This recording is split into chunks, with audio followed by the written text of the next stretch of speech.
What's up, sad boys? It's October. That means it is the season. 'Tis the season for us to break a little bad. That's right, Netflix released El Camino. So I thought I'd take the opportunity to look at some Breaking Bad costumes and I don't judge them, rate them. And sure, maybe I'll give my thoughts on El Camino. Some Todd thoughts.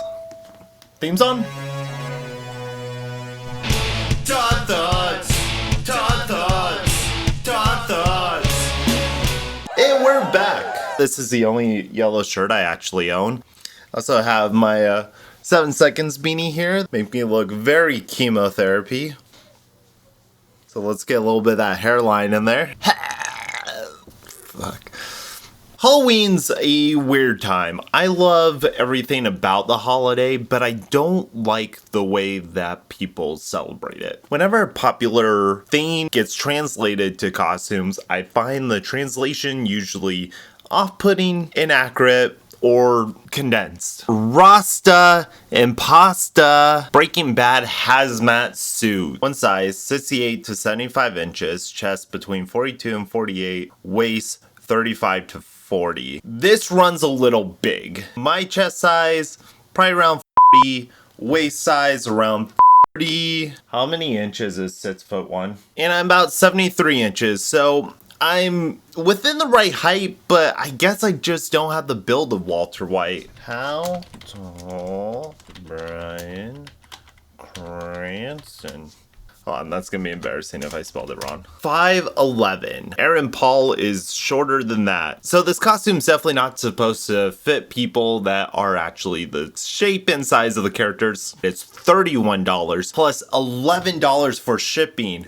My goodness. You do get the jumpsuit, the mask, beard, and gloves. Can we see the beard? Yeah. For a total of $42 and some change, you get everything. Might be worth it, may not be worth it. Order it early or else it's not gonna come in time. 6 out of 10. The quality's not bad. Next up, we got the Pollo Hermano worker outfit. I think this one's funny because basically the show made fried chicken cook a desirable costume. How many people in real life wear shirts that represent their favorite fast food joint? If you put a fast food restaurant within a movie, well, now people want to wear Los Pollos Hermanos shirts till the end of time. Halloween is a time to embrace part of yourself that you never get to show to anyone. And so to use that opportunity to dress up and portray a fast food worker, I find hilarious. Yes, there's greater context within the show, but on first glance, I'm gonna, read the countless other very similarly named fast food restaurants that exist. Includes apron and a visor, $10, free shipping. I think that's a good deal. I'm going to give this one a 8 out of 10. This next concept I find unsettling. Faux real unisex adults 3D photorealistic Halloween full fabric face mask. What the fuck? You could be anyone. It's cheap, though at $14. Is it that much cheaper than getting the fake beard and the glasses and the hat? I don't like these at all. I hate these so much. 0 out of 10. Cool TV props. Get a little vial of meth. You can eat it. Look at me. I brought the meth. That's sure to get a laugh out of your adult friends. Is it worth $12? I don't know if the point of the show was wish fulfillment. Were you supposed to want to be Jesse? Were you supposed to be Walter White? I thought it's more of a cautionary tale, like, holy shit, what an awful life. I'm so glad that I don't sell meth. That seems crazy. I don't understand why it's fun and cute to be like, ooh, I'm a meth head. It's a pretty cute prop, so I'm gonna give it a 8 out of 10. Oh yeah, and I watch El Camino. I tried to dress up my bed like I wasn't doing the sheets, like I am a meth head. Many people will say that Breaking Bad is the greatest TV series ever made. I've met tons of people who just watch it on repeat and they've watched the entire series multiple times. I thought the original series was an exhilarating thrill ride, and it's designed in such a case where everything's folding in on itself and you constantly want to see the next thing that's going to happen. Though after it being over, I haven't really had a desire to take that journey again. Some people may say Breaking Bad is the greatest series ever made. I think there might be one or two other shows that get overlooked. They said they were doing a movie. I didn't really think much of it. I'm always curious to see what Gilligan,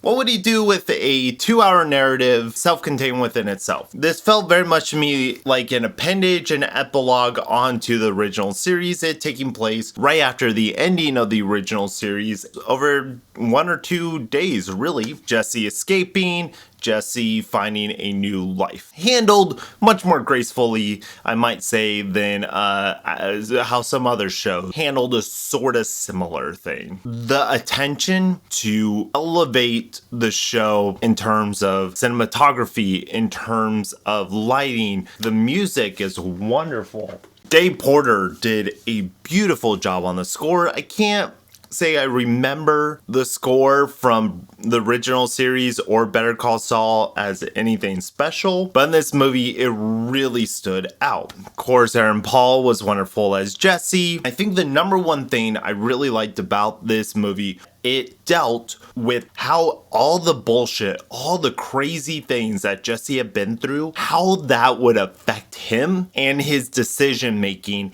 in the hours following his escape. Sure, they could have pushed it 10 years into the future. The choice to make it that condensed, I think, says more about where he ends up than if we actually see where he ends up. And I personally do not usually like the choice of extensive flashbacks multiple times throughout a narrative. One flashback is real good, say everything you need to say in that sequence. My favorite stories are the ones that just keep going and it doesn't stop and you don't get a second to breathe. You don't get a moment to step away. Taken on isolation, I do really like the flashbacks, and I think they speak a lot to his experience and his mental state coming out of the farm. I just think does the pacing a disservice. All the characters were wonderful. Walter White's cameo was tasteful. I thought Kristen Ritter coming back was tasteful and self-contained. It did not feel self-congratulatory. It narratively necessary. Compile all the lessons and everything that Jesse has learned on his journey. The character only really makes sense if you've seen the entire series. So I would not call this an introduction. I enjoyed it, albeit one too many flashbacks. I'm glad he got the opportunity to make this film, and I feel like he really